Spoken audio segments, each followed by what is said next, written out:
নমস্কাৰ আৰু সুপ্ৰভাত মোৰ আন এটি ব্লগলৈ সকলোকে স্বাগতম জনাইছোঁ।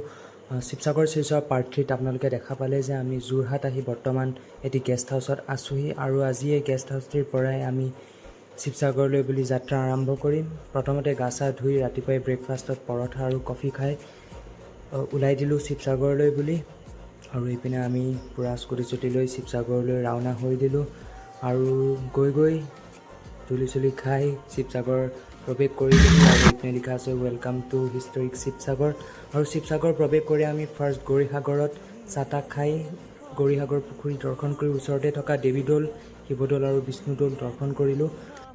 আৰু তাৰপাছত আমি প্ৰথমে দেৱীদৌল দৰ্শন কৰিলোঁ আৰু তাৰপিছত জয়সাগৰ পুখুৰীৰ কাষেদি গৈ ওচৰতে থকা শিৱদৌল আৰু বিষ্ণুদৌলো দৰ্শন কৰি আহিলোঁ।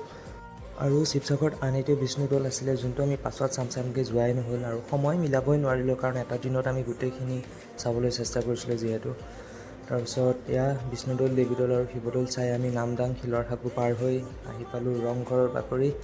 আৰু এয়া ৰংঘৰত সোমাই মানে একদম এটি সুন্দৰ পৰিৱেশ, একদম মন আপ্লুত কৰি দিলে।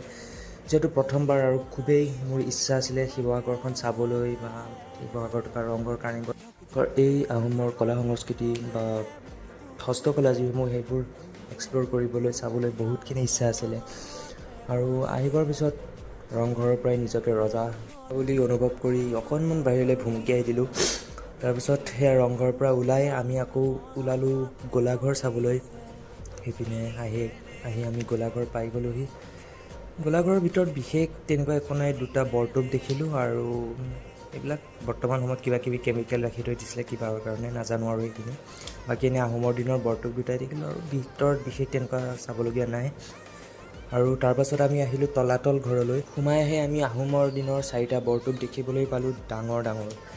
আৰু তাৰপাছত তলাতল ঘৰৰ ভিতৰৰ ওপৰ তল চব পিনে একদম ক'ত কি আছে সকলোখিনি চাবলৈ চেষ্টা কৰিলোঁ। আৰু বিশেষকৈ আমি যোনকেইটা সুৰংগৰ ৰাস্তা আছিলে সেইখিনি চাবলৈ আহিছিলোঁ। যিহেতু ব্লক আছে হ'লেও ক'ত আছে কেনেকৈ আছে সেইখিনি চাবলৈ আহিছিলোঁ। আৰু এইপিনে সৰু ৰাস্তাইদি গৈ আছোঁ, চাই আছোঁ তলাতল ঘৰ। আৰু এইটো এটা ৰাস্তা আছিলে যোনটো ব্লক কৰি দিছে এতিয়া বৰ্তমান। তাৰপাছত আমি তলাতল ঘৰৰ পিছফাল আগফাল চব পিনে নাজানো আৰু পিছফাল আগফাল বুলি কৈছোঁ, এইপিনে চব পিনে ঘূৰি পাকি ক'ত কি আছে কোনো এটা চুক এৰা নাই, চব পিনে চাইছোঁ, ওপৰলৈ গৈ চাইছোঁ। আৰু এইপিনে ওপৰ পিনে উঠাৰ নিচিনাও আছিলে, তাত গৈ দেখিলোঁ যে এনেকৈ সুৰংগৰ নিচিনা ৰাস্তা আছে। এতিয়া ক'ত যায় কেনেকৈ যায় এইবিলাক আমি নাজানো, বৰ্তমান বন্ধ কৰি থৈ দিছে। আৰু এইখনতে এটা কথা কৰিব বিচাৰোঁ যে আজিৰ এই ব্লগটো অকণমান দীঘলীয়া হৈ গ'ল, মিনি ব্লগ নহ'ল যিহেতু 4 মিনিটৰ ব্লগ হৈ গ'ল। মানে কি হয় কিছুমান বস্তু নেদেখুৱাকৈ নোৱাৰি বা কিছুমান ক্লিপ বহুতখিনি ভাল ক্লিপ এনেকৈ দিবলৈ থাকি যায়। তো আজি এই ব্লগটোত যিমানখিনি ক্লিপ দিব পাৰোঁ সেইখিনি দিছোঁ আৰু নেক্সট লাষ্ট এটা ব্লগ আহিব, তাত সম্পূৰ্ণ ক্লিপখিনি দি দিম। আৰু এইখিনিতে এটা কথা কৈ দিব বিচাৰোঁ যে যদি আপোনালোকে ভিডিঅ'খিনি চাই ভাল পায় অকণমান শ্বেয়াৰ আৰু ছাবস্ক্ৰাইব কৰি দিব চেনেলটো। আৰু যদি কিবা ভুল হয় সেইখিনি দেখুৱাই দিব। আৰু ভিডিঅ'লৈ আহোঁ।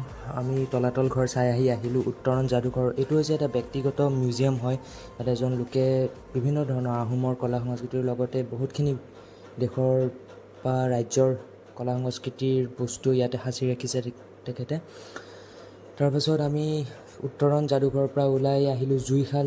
যিহেতু ঘূৰি পাকি আছোঁ, ভোক লাগি গৈছে আৰু আপোনালোকক দেখুৱাবলৈতো এনাৰ্জিও পাব লাগিব ন। জুইশালত ধুনীয়াকৈ এসাঁজ খাই ওলাই দিলোঁ আমি গৰখীয়া দৌল চাবলৈ। এইপিনে গৰখীয়া দৌল, তাৰপিছত চুকাফা মূৰ্তি। আৰু তাৰপাছত আমি আহি পালোঁ গড়গাঁৱত থকা কাৰেংঘৰলৈ। এইপিনে কাৰেংঘৰলৈ সোমাই গৈ আছোঁ আৰু কাৰেংঘৰত সোমাই আমি বাট পাহৰি গ'লোঁ। মানুহে কয় তলাতল ঘৰত মানুহ হেৰাই যায়, কিন্তু আমি কাৰেংঘৰত গৈহে মানুহ হেৰাই গৈছিলোঁ। ওপৰলৈ উঠি তললৈ অহা বাট নোপোৱা হৈ গ'লোঁ। তাৰপাছত যেনতেনকৈ বাট পালোঁ যেনিবা। আৰু ভিতৰতো বহুত ধুনীয়া আৰু যিসমূহ ডিজাইন কৰি থোৱা আছে খুবেই বেছি ধুনীয়া। আৰু আজিৰ এই ভিডিঅ'টো ইয়াতে সামৰিছোঁ। যিমানখিনিলৈকে পাৰোঁ আজি দেখুৱালোঁ আৰু নেক্সট ব্লগত বাকী সম্পূৰ্ণ যি চালোঁ সেইখিনি দেখুৱাই দিম।